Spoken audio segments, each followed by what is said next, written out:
This noun project is ready to explain now. First let us understand what is noun. A noun is a naming word that refers to a person, place, thing, animal and idea.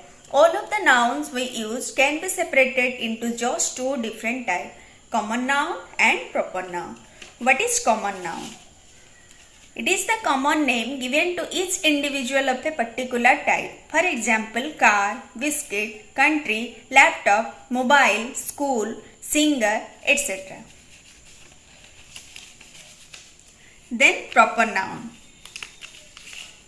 It is the name of an individual person, place or organization. It is always written with the first letter in the capital form, no matter where they appear in the sentence. For example, Ram, Sita, Odi, Ario, America, Nokia, India, Neha Kakar, etc.